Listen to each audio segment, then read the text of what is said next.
The views and opinions expressed by individuals on the following program do not necessarily reflect those of the network, Guys Guy Radio, and its platforms. It's Guys Guy Radio. Here's your host, Robert Manni. Welcome to Guys Radio. This is your host, Robert Manni, welcoming you to the show where men and women can be at their best and everyone wins. Guys Radio. We're here to inform you, inspire you, empower you, and get you to think, feel, and who knows, maybe even act by virtue of the journeys, stories, experiences, and insights of the guests I bring you each and every week to the show. And once again, this week is no exception. Today we're going to talk about UFOs. We're going to talk about alien encounters, abductions, and God. My special guest is probably one of the world's most famous ET contactees. His name is Chris Bledsoe. He has an amazing story that involves the CIA, NASA, a string of professors, and MUFON. And he's written this wonderful book called UFO of God, The Extraordinary True Story of Chris Bledsoe, A Spiritual Journey of Missing Time, Clouds of Fire, Healings, and Transformation. He's a regular guy, a guy's guy, lives in North Carolina.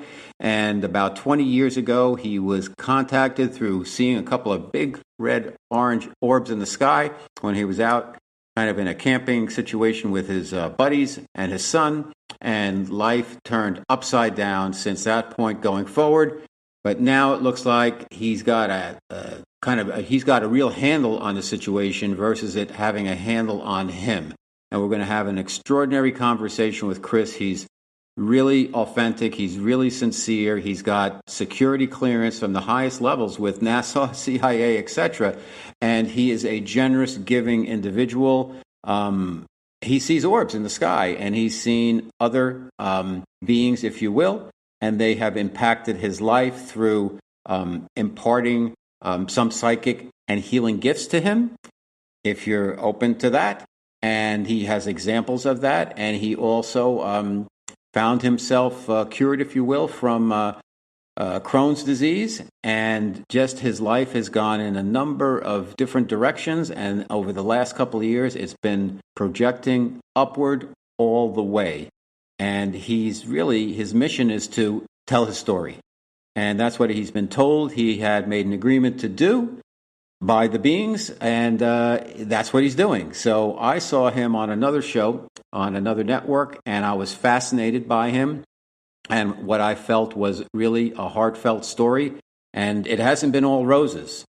It's been tough for Chris, and it's been tough for his family and his friends. And he's gotten through it over the past 20 years, and now he has frequent contacts. He sees orbs in the sky at regular intervals, and he's got an interesting story to tell, which I think you'll really enjoy. It's supernatural, but it's very convincing, and he's been vetted by NASA and all types of the military, and they really keep tabs on him because they know that what he's telling in their eyes, and you make the decision on your own, but they feel he's telling the truth, and he has an ongoing connection with some celestial beings, if you will. Because really what comes out of Chris's book is there's so many UFO disclosure incidents being reported now. It's like drip, drip, drip coming out. But Chris's situation is different in that he's not saying, hey, I was contacted by the Greys or the Ebans or the reptilians or the insectoids or whatever that you might have seen on other networks and other shows or read about. He claims that he is being contacted by celestial beings that want to help the planet. So I think it's worthwhile that we invest our time together in Chris's story, and I'm excited about it, as I hope you are. So let's strap in and listen to our special guest on Guys Radio, Chris Bledsoe. The station that makes you feel good.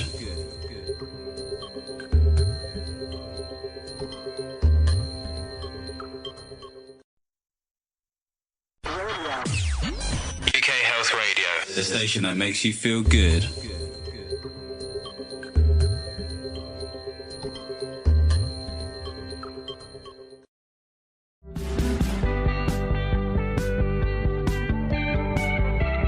It's Guys Guy Radio. Okay, Guys Radio. It's the interview portion of our show, and it's a show I'm really looking forward to. We're going to talk with a gentleman. His name is Christopher Bledsoe. Everybody, that UFOs has been a hot topic for the past, particularly for the past 10 years and the last 5 years. And I watch a lot of shows on Gaia Network, and I really keep up with all the kind of drip of disclosure. And you've seen on the news that it's becoming more commonplace talking about it. But Chris Bledsoe, my guest here, he is a world famous, if not the most world famous UFO watcher. And he examines it from a very different perspective. It's all about faith, God, and Christianity, not your usual alien connection, if you will. He's got a book. It's called UFO of God. It's a #1 seller on Amazon in its category, and it's the extraordinary true story of Chris and what's happened to him over the last about 20 years. 2007, things started to happen for him. And he had some business challenges around 2007, the financial crisis. He had a debilitating chronic disease, and he was on the verge of the unthinkable, and he called out and asked Spirit for help. And all of a sudden, in the coming days, a UFO showed up in the form of orbs, and then kind of a couple of little guys showed up. And over time, this kept happening, and he eventually was met with a female, a woman, who kind of floated, and he was taken to off planet and met with her, and she spoke telepathically to him about what his purpose was here on Earth. And it's to get the message out about the fact that we can be helped, we can save ourselves, and we're going to get help, but we have to do it ourselves. So that's a quick summation, because what I don't want to do in this interview is just have Chris tell the story and then we're done with the 40 minutes. I want to talk about a snapshot of what Chris experienced and get to where we are now, and then go back and talk. I want to ask some of the questions that you folks out there would want me to ask. So first and foremost, the author of UFO of God, bestseller, Chris Bledsoe. Thank you for being on Guys Radio. I am totally honored, Guy. I appreciate you having me. Okay. So let's I gave a quick snapshot, but I'd rather the folks hear it from you, kind of what happened to you to lead you to that point where you went out with your buddies and you saw some orbs, and what happened from there. Well, if I go back a little piece to 2001, when the World Trade Center thing happened, I was building 130 houses a year. I had been building for 20 years. My dad before me and my wife's family, they were building 350 homes a year. So we were serious in the building business. And when the World Trade Center disaster happened, living in a military town, Fort Bragg, it shut the market down. I had 72 houses under construction and couldn't sell them. And so a slow motion train wreck started happening in 2001. And I watched it continue until I sold the business in 2005 at a $2 million loss.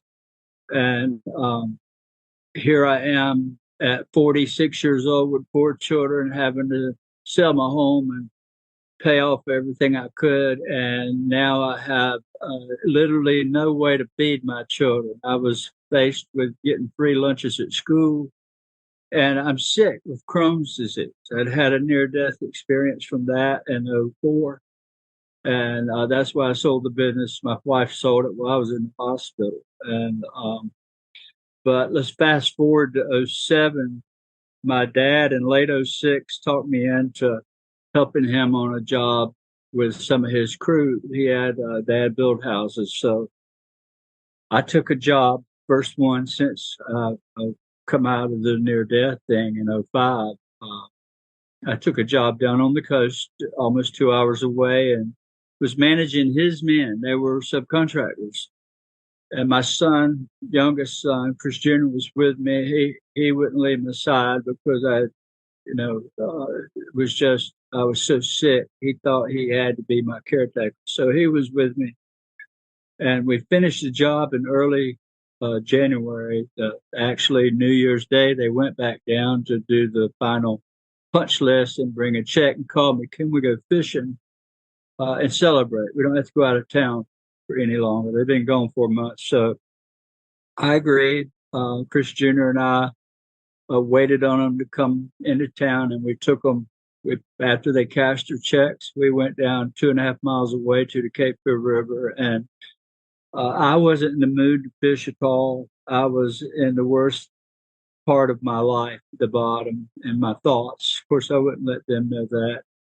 And I got those three guys, they were grown men, and my son busy fishing, sitting on the bank of the river. And I walked away about 4 o'clock, went into forest and stayed an hour and just trying to think and talk to whoever's up there. And about 5 o'clock, I came back, or 4:45, out of the forest.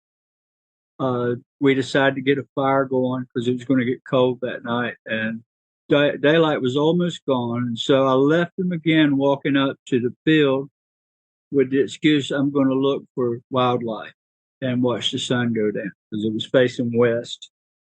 And so I left at 10 after 5. And when I got that quarter of a mile up the road, I had the shock of my life. And I'm going along, I'm crying out, help me. I got to the top of that hill. There was two balls of fire, 40 feet around, 50 feet, glowing, fiery red balls that were rotating really fast, and the flames were shooting off of it. And I'm a commercial rated pilot. I knew straight up it wasn't anything from this world that I'd ever seen. And so fear shot into me like no tomorrow. But what really got bad, fear, what got me, was sitting there looking at it's one thing.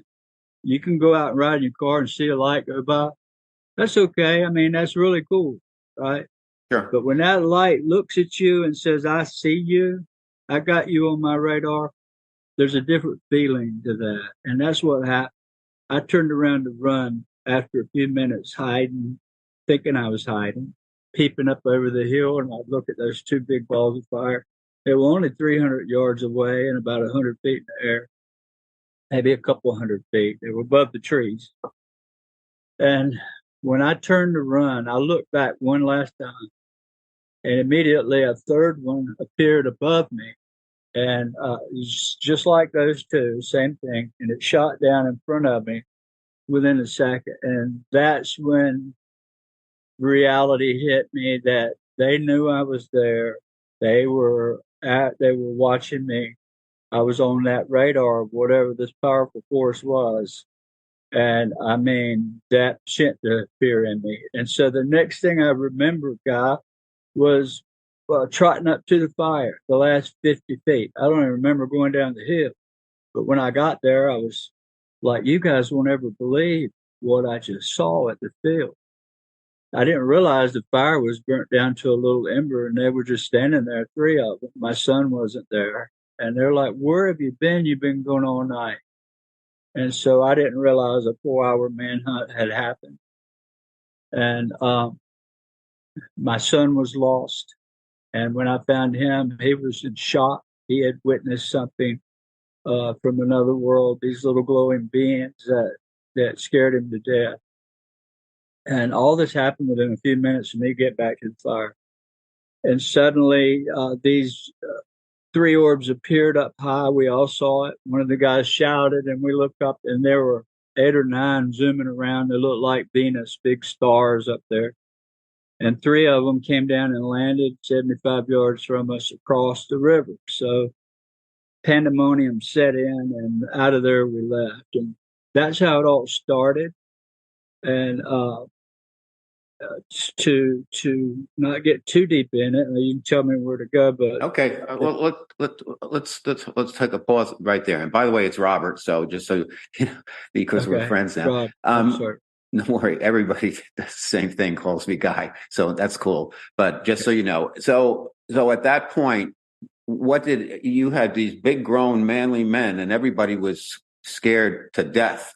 And at a certain point, though, as I read in the book, that you were not as afraid, even though your son was traumatized and these other guys were traumatized, and you went back home and tried to do your best to process that. Yeah. When you saw, did you see the beings at this juncture, or did you see them later on? Not yet. Later Okay. on, I did, but I Okay. wasn't afraid. The weird Yeah. thing was, and I reported this way back then to government officials, that I was terrified when it appeared really suddenly and let me know it was there. Then it took me. It came right at me and went over me and took my whole body. It didn't just take my spirit; it took me away from here for 4 hours. And um, when they brought me back,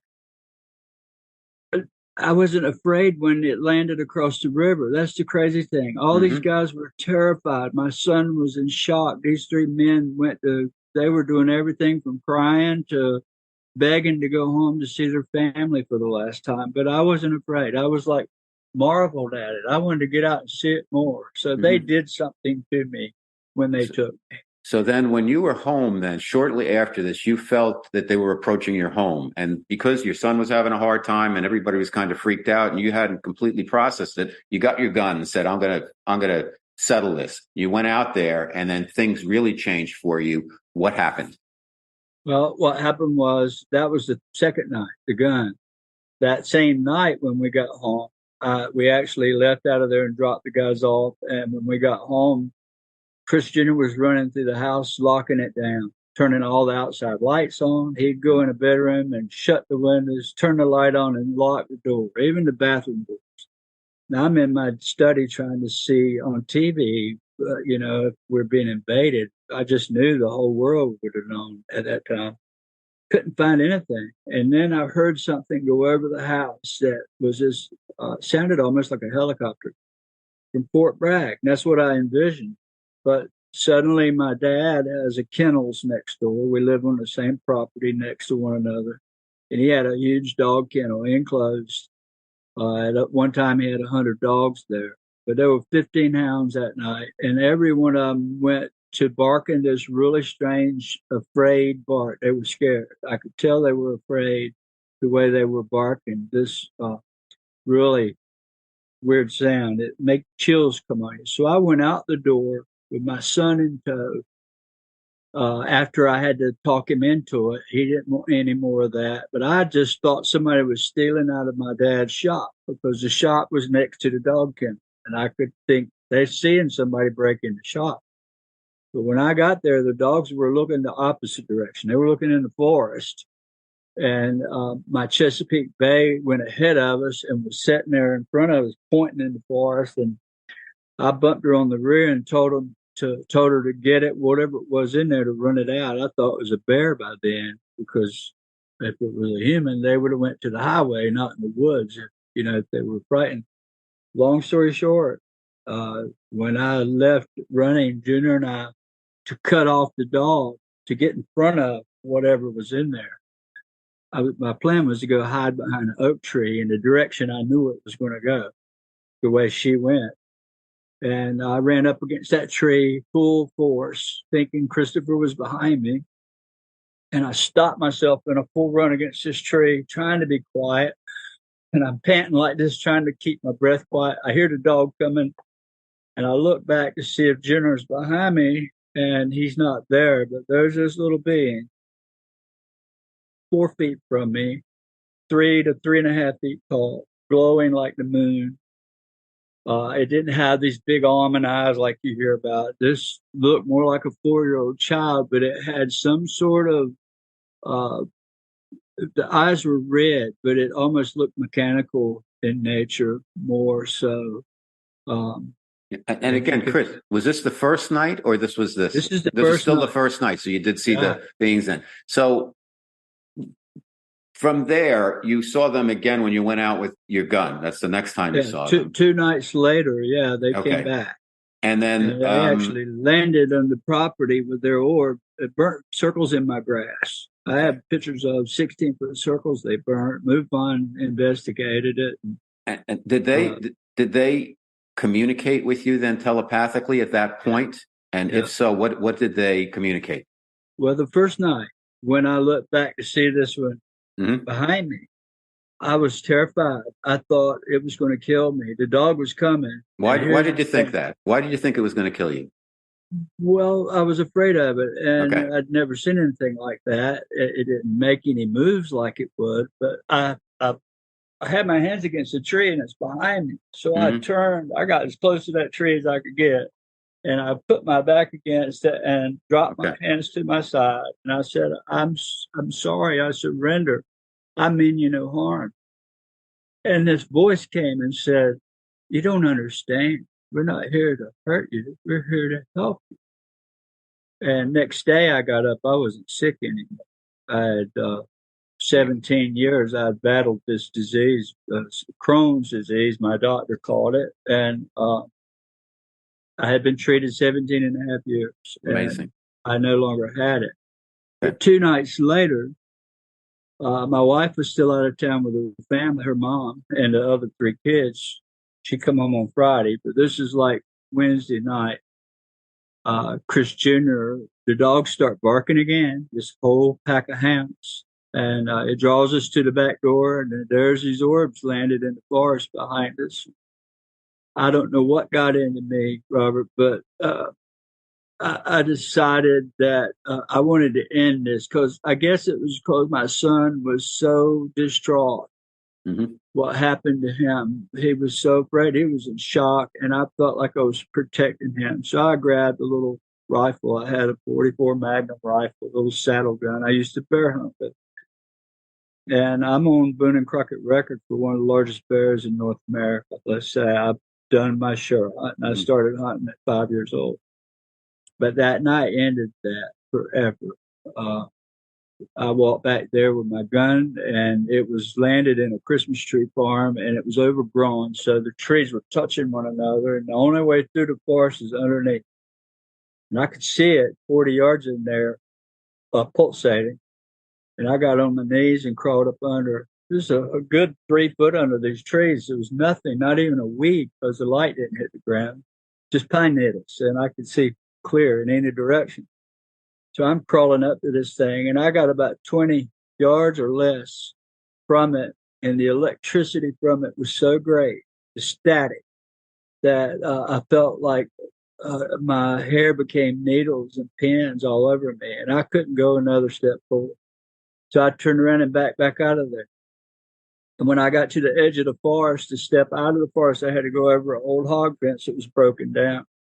When I stepped over that fence, two of them appeared right in front of me. The same little guy that I saw in the woods are now on either side as I stepped through. Let me ask you a question there, Chris, if I may. Okay. So, did you have a sense that out of the two of them, one was the same one that you had seen previously?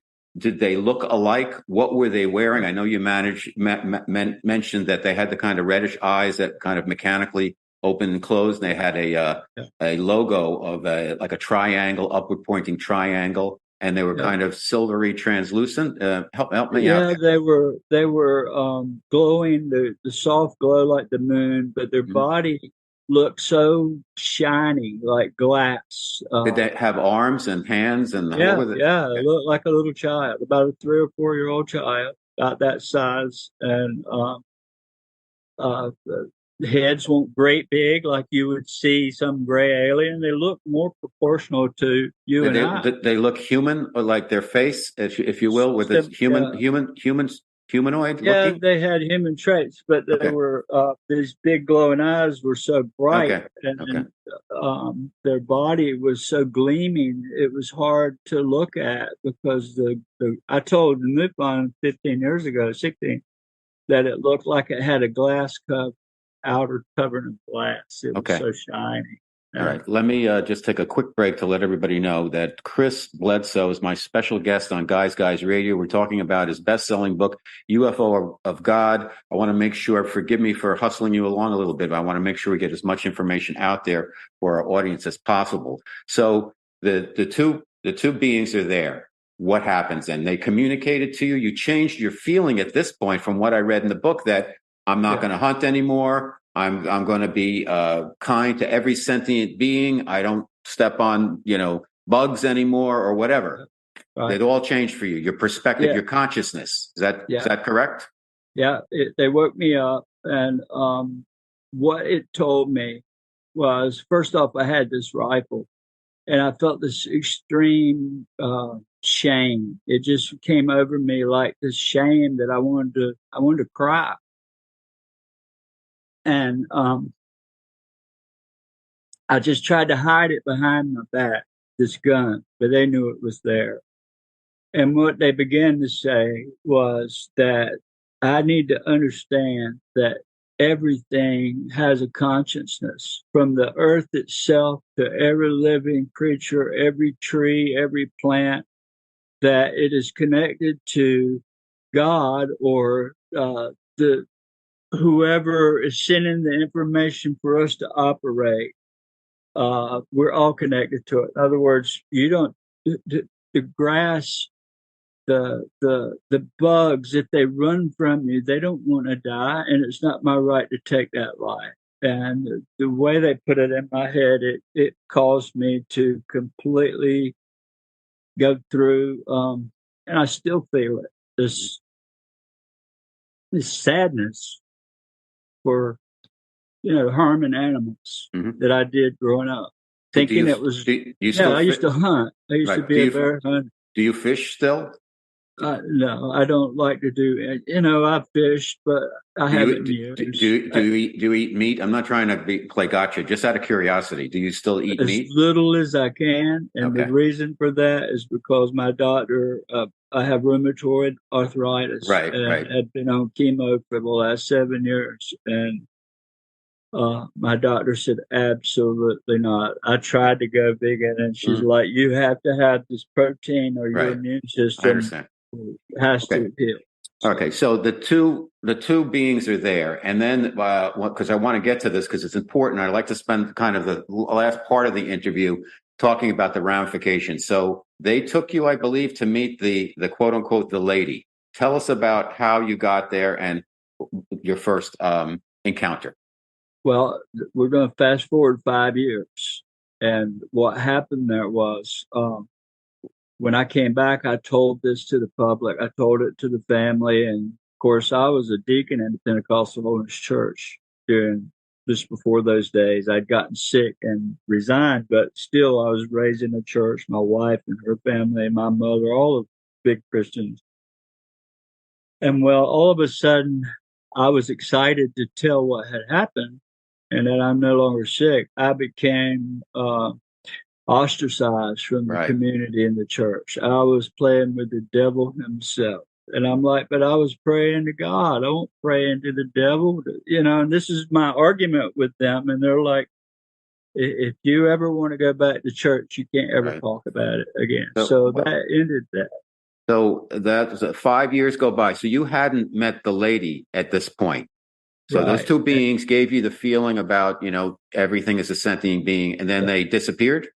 Yeah, they disappeared. And that was it. So the next 5 years, did you have any type of communication with them or the orbs? Did that continue? And you tried to get the word out, and people really gave you a hard time. And then I know you were taken advantage of in some ways by some networks and stuff like that who put your story out there, but they had a twist to it that was not very favorable to you. But you kept going, you kept living your life, and the Crohn's and was gone, but then you picked up rheumatoid arthritis and you had to deal with that. So forgive me for kind of speeding the whole thing up, but then what happened the 5 years later, you meet the lady?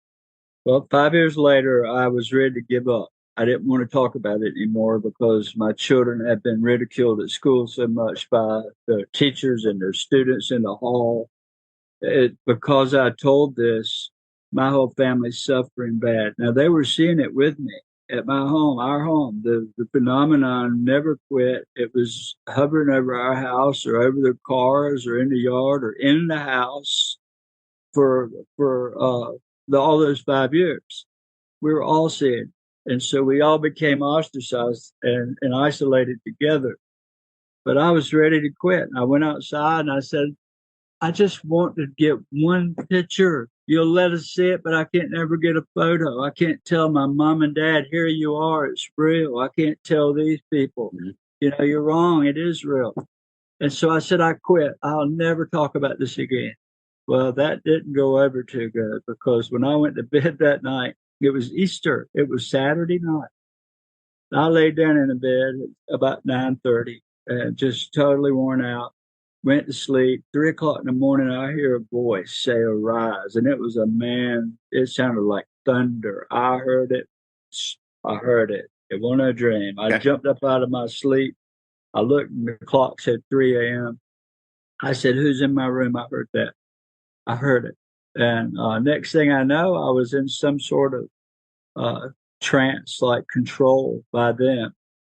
And I got up, I got fully dressed, I walked outside following these three shadowy figures. They led me back to the dog kennel where I'd met the little being before, Mm-hmm. 5 years earlier. And I'm going fast through this. There's a lot more detail in the book. But suddenly, this wind comes out of the forest. This really strong wind gust hit me and blew me backwards. And as I was falling backwards to my back in the leaves, I saw a cow, a bull, a big bull come out of nowhere, out of the darkness, and ran over top. But the weird thing, I saw through it when it went over me, but it frightened me. Now I'm laying on my back. I roll to my stomach, so I'm looking the other way, right? As I push myself up to my knees, I'm getting up to run. All this happened in 3 seconds. When I get to my knees, my hands on the ground, my knees, and I'm about to stand up. This cow, I'm looking for it, but it's not there anymore. There's a lady there, and she's 6 foot from me. Her feet are 3 feet in the air, chin level to me.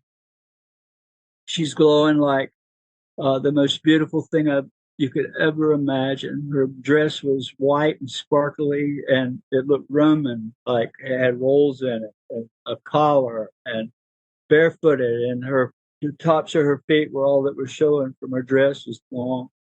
And she looked at me. She leaned towards me and she said, "You know why I'm here."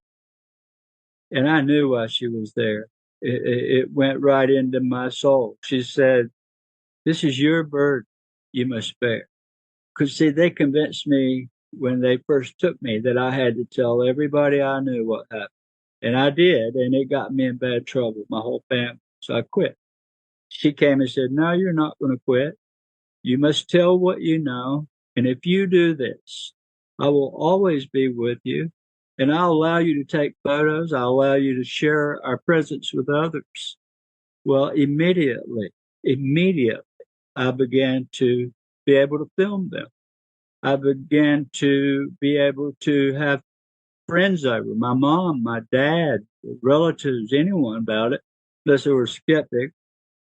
And they could see it with me. And to this day, I'm studied by the government more than anybody in history Okay. in the world by this. And they see it with me. So after that, and another Easter, she showed up again. This time, I'm just trying to make the best use of time. Forgive me for butting in. That you were taken kind of off planet to a faraway place that had kind of a desert environment, and then you were led, and around the corner in a canyon, she was on kind of a stone throne in this canyon, and showed up to you again. And what did she communicate this time? That's when she told me about this alignment that was to come. She said that when the red star of Regulus appears on the horizon in Egypt, in the gaze of the Sphinx, and I could never understand why the first time they took me, that's what they showed me. I had visuals of Egypt. I saw the pyramids. I saw all these places. Never understood what it was. But when the lady came the second time, she said, when that star appears on the horizon in the gaze of the Sphinx, at that time, there'll be a new knowledge that comes to this world. And what does that mean? I'm not sure. But I know I told Lisa Hagen about it. Lisa's a very good friend of mine, her whole family, her mom and her grandma. She ran it with some friends of hers in the astrology world, and they found out it is really a real alignment that's going to take place in Easter of 2026. So since that point, Chris, what do you sense is what is going to happen? Are things happening now leading us to there, or is that a tipping point where everything's going to change? And what else have you gotten messaging about this or context since this occurred? I really don't know, to tell you the truth. I don't want to put something out there that it doesn't have I to be understand. true. I really only knew about an alignment, not a time and a date. Okay. But it comes to find out there is that. What is But your sense? My sense is that this world will know that there is a creator, that there was an intelligence that made humanity, and all this nonsense about evolution and all that's got to go bye-bye. And they're going to reset this whole world into a new way of thinking by then. That's my thought about it. Okay. And I'm hoping that's where it goes. So during the subsequent years, you've been kind of actually embraced in some ways by the government, by NASA. You've gotten out there, spread the word, worked in meetings and presentations, and been given top secret clearance in a lot of areas. So they, the powers that be, if you will, they recognize that you are onto something.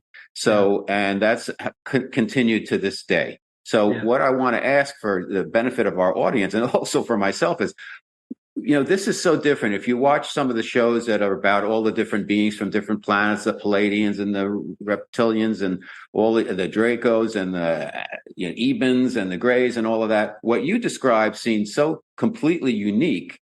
I'm wondering, how do you process that in terms of what everybody else is reporting? And has anybody else experienced what your experience besides seeing the orbs? Because it seems that's connected through your connection with the lady and these beings. That's why you're seeing the orbs, and that's why other people can see the orbs. But your experience seems so unique, Chris.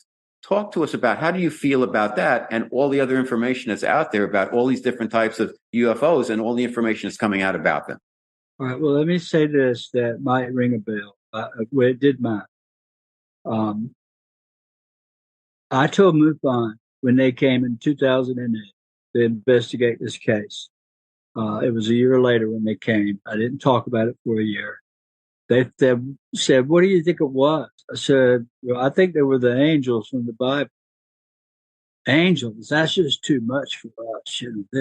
It's got to be an alien spaceship or. I said, that didn't happen to me. I was on my knees praying.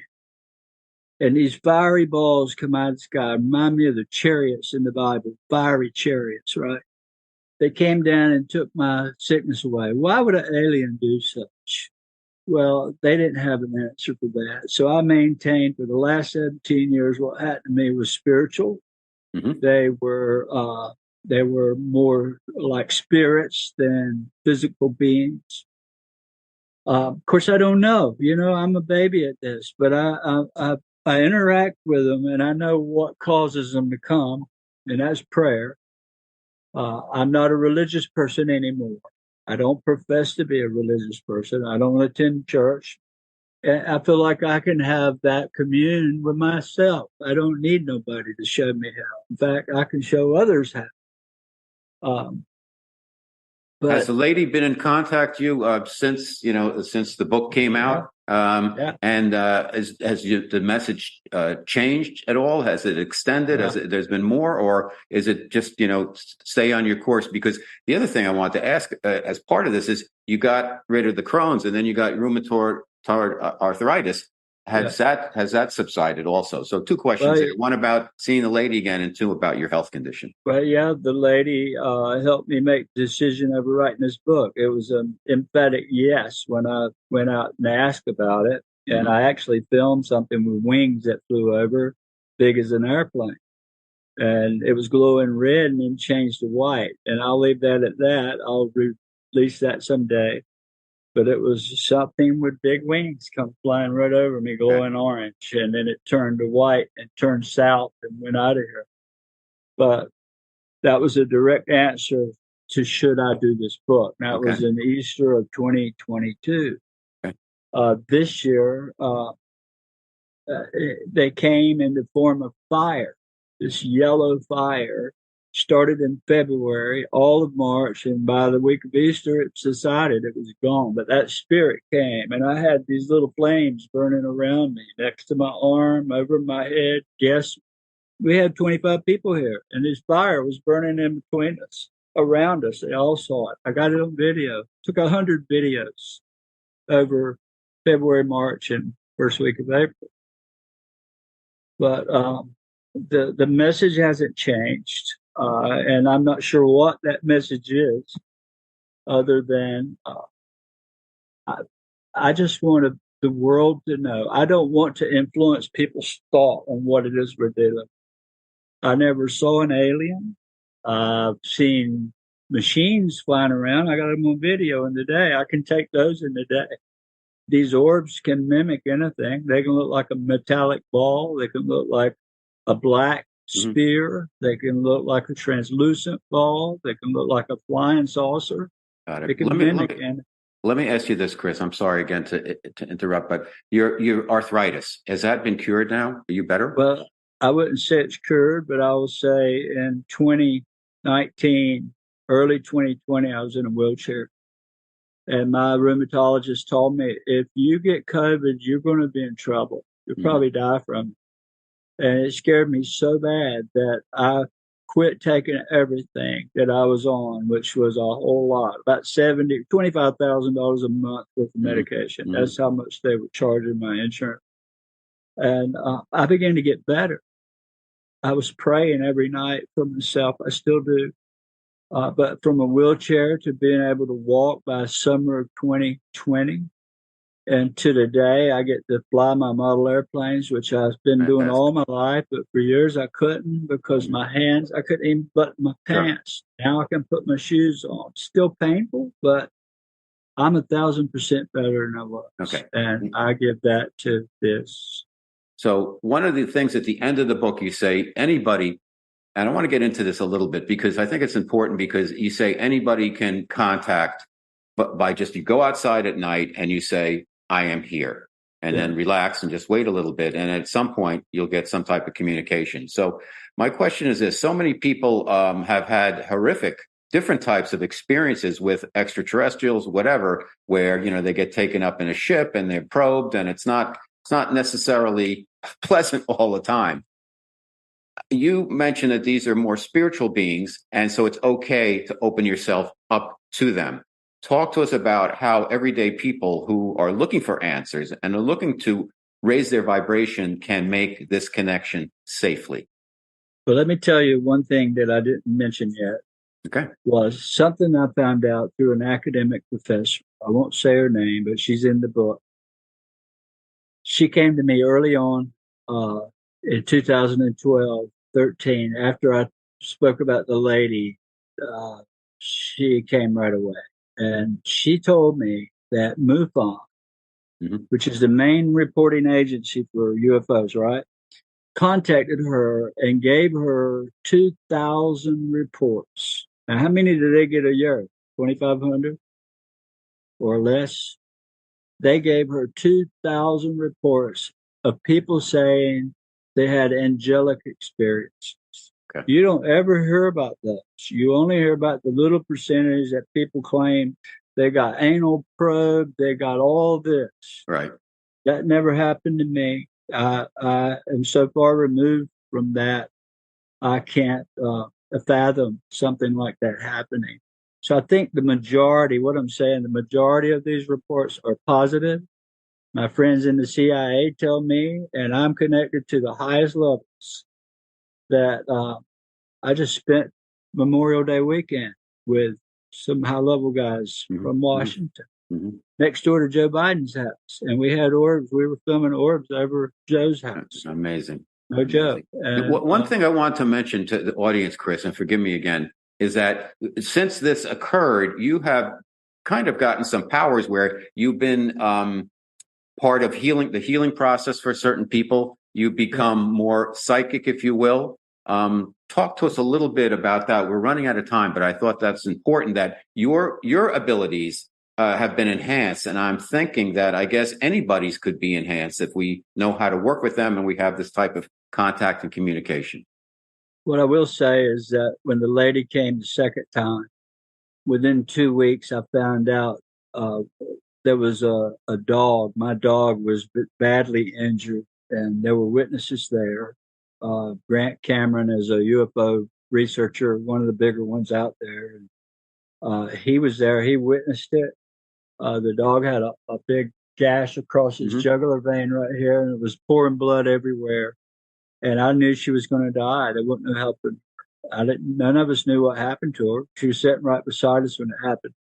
And she ran in the house bleeding. And I drug her out and put my hand on her neck. And I cried out, Lord, what do I do? She's going to die. Help me. And when I did that, immediately her wound disappeared in front of everybody. That big 2-inch hole was gone now. Amazing. And the blood stopped. And she stood up and waggled her tail and walked away. Well, that had me in Washington, D.C. within a few months. Sure. With some of the most prominent families up there, sick children. Okay. I got time for one last question for you, Chris, because we're running tight.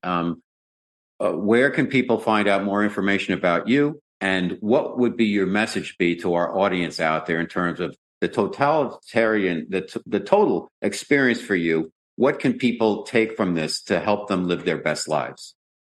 My advice would be don't buy into the negative. There's negative everywhere. And if you seek negative, you can find it. But I don't watch news. I don't watch anything negative. I don't partake in negative conversations. I try, if I lived in a negative way, I would never see this phenomenon. It will not come around people that are negative. Okay. It will not come around people that are skeptical. So if you want to see this, you have to humble yourself. You have to change your heart. You have to be in service to others. In other words, have that feeling. When somebody's sick or injured, it makes me want to cry for them, right? And it wasn't like that before. I would hurt a bear or a bug in a heartbeat, but now I see life in a different way. And all right, Chris Bledsoe, my very special guest on Guys Radio. The name of the book is UFO of God. Chris, where can people find out more about you and your book and your work?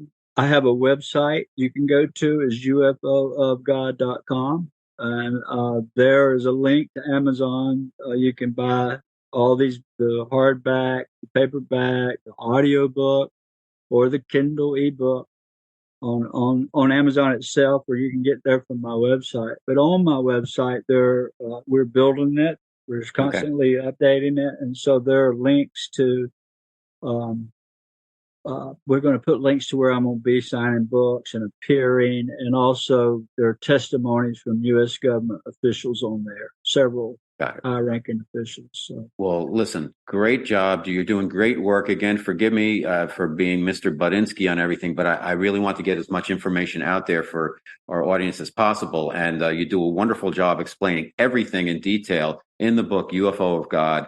And you're very sincere about the work you're doing, and you're doing it to help mankind. So thank you for the work. Keep going. We're here to support you. Thank you, Chris Bledsoe, for being on Guys Radio. I hope we can do it again, because I think there's a lot more to share. Absolutely. We didn't even touch the surface of it. So, I appreciate you having me on, and call me anytime, and I'll be glad to come back on. And I tell everybody to watch this August the 1st on the new hit series Beyond Skinwalker. Okay. They're featuring us, my family, myself, on the grand finale.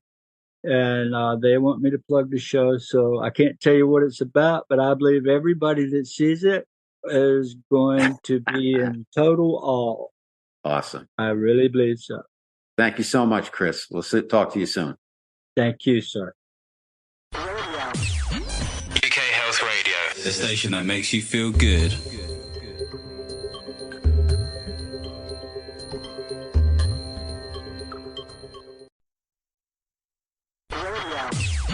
UK Health Radio, the station that makes you feel good.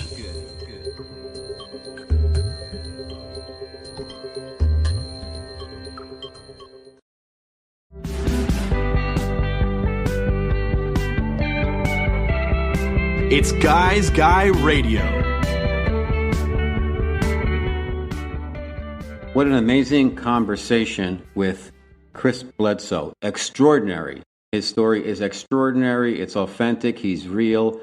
You can determine for yourself after listening to the show, hopefully, and watching Chris on YouTube and watching some of his other interviews and hopefully reading his book, UFO of God, if you take what he has to say seriously, because he's got a fascinating, interesting, important story to tell.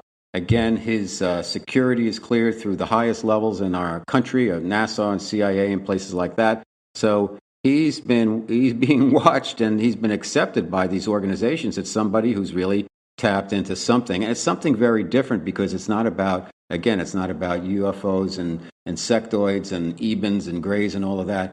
He is in contact with, according to Chris, celestial beings, and it's been happening over the last 20 years, and he teaches you at the end of his book kind of how you can kind of, quote unquote, do it yourself, if you will, and it's all about opening your heart and prayer and being available to an angelic, if you will, presence and to spirit. So you make your own determinations. That's what we do on Guys Radio. I bring you the guests and you decide if you're buying or not buying, and it's not a game show, but I vet the guests ahead of time so you know pretty much where I stand. Until next week, I want to thank you. We're going to be back. I love doing a show. A lot of more great guests this summer and beyond. So thank you. And until then, like I always like to say, guys, finish first.